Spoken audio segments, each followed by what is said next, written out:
Welcome to my channel Pallavi digital arts. నల్లకోతి నేర్చుకున్న పాఠం. ఒకప్పుడు సూర్యకిరణాల మధ్య ప్రకాశించే ఒక ఘనమైన అడవిలో నల్లకోతి జీవించేది. ఆ కోతి చాలా బలమైనది, సౌందర్యంతో కూడిన కాలు కదలికలతో చెట్టు కొమ్మల మీద ఒక్కసారి ఎగరగొట్టి పైనుంచి కిందికి పరిగెత్తేలా తన సామర్థ్యాన్ని చూపించేది. కాని ఈ నల్లకోతి కేవలం శక్తివంతమే కాకుండా అత్యంత అహంకారంతో కూడినదిగా కూడా మారింది. ఈ కోతి తన శక్తి, వేగం, సామర్థ్యాల గురించి ప్రతిరోజూ ఇతర జంతువుల ముందు గొప్పలు చెప్పేది. నేను ఈ అడవిలోనే శ్రేష్టమైన జీవి అని గర్వంగా ప్రకటించేది. అది ఇతర జంతువులను తక్కువగా చూసేది, వారి సామర్థ్యాలను మినహాయించేది. అడవిలో ఉండే కుందేళ్లు, బల్లి, కాకి, పందులు ఇవన్నీ కోతికి అహంకారం వల్ల దూరమయ్యాయి. ఒకరోజు కోతి తన అహంకారాన్ని నిరూపించుకోవడానికి అందరికీ సవాల్ విసిరింది. అది చెట్ల మధ్య గట్టిగా అరుస్తూ, ఎవరైనా ఈ అడవిలో నన్ను ఎదిరించగలరా?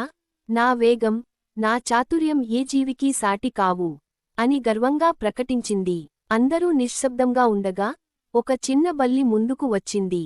ఆ బల్లి చాలా చిన్నది, సాధారణంగా దాని గురించి ఎవ్వరూ పెద్దగా పట్టించుకునేవారు కాదు.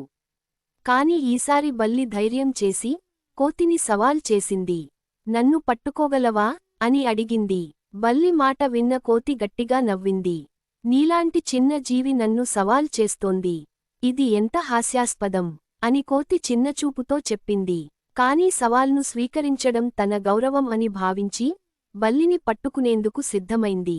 బల్లి స్మైల్ చేస్తూ చెట్టుపైకి పరుగెత్తింది. కోతి వెంటనే దాని వెంట వెళ్ళింది. దాని వేగం, దృఢత్వంతో బల్లిని పట్టుకోవడం చాలా సులభమని కోతి భావించింది. కాని బల్లి తన బుద్ధి అంతా ఉపయోగించి చెట్టు కొమ్మల మీద పరిగెత్తింది, మెలికలు తిరిగింది, చివరికి ఒక చిన్న తొర్రలోకి జారిపోయింది. కోతి అక్కడికి చేరుకునేలోపే బల్లి కనుమరుగైపోయింది. కోతి తీవ్రంగా ప్రయత్నించినా ఆ తొర్రలోకి వెళ్లలేకపోయింది. ఆ చీకటి పుట్టలోకి వెళ్లడం తన వల్ల కాదు. కోతి తీవ్రంగా శ్రమించి చెట్ల మీద పరిగెత్తింది, తొర్రల చుట్టూ తిరిగింది, కాని బల్లిని కనుగోలేకపోయింది. మొదట కోతికి చాలా కోపం వచ్చింది. తన శక్తి, వేగం, ప్రతిభతో కూడా చిన్న బల్లిని పట్టుకోలేకపోయింది. చివరికి ఆ కోతి అర్థం చేసుకుంది. నా అహంకారమే నాకు ఈ రోజు ఓటమిని అందించింది. ప్రతి జీవికి తమదైన ప్రత్యేకత ఉంటుంది. దాన్ని చిన్నచూపు చూడటం తగదు అని అది తనలోనే భావించింది. ఆ రోజు నుంచి నల్ల కోతి మారిపోయింది. అది తన అహంకారాన్ని వదిలేసి ఇతర జంతువులను గౌరవించడం ప్రారంభించింది. నెమ్మదిగా ఇతర జంతువులు కూడా కోతిని స్నేహపూర్వకంగా చూడడం ప్రారంభించాయి. కోతి అందరికీ సహాయం చేస్తూ అడవిలో అందరితో కలిసిపోయింది. నీతి: ప్రతి ఒక్కరికీ తమదైన ప్రత్యేకతలు ఉంటాయి. వాటిని గౌరవించాలి. అహంకారం మానవ సంబంధాలను నాశనం చేస్తుంది. వినయం అనేది స్నేహాలను నిర్మిస్తుంది.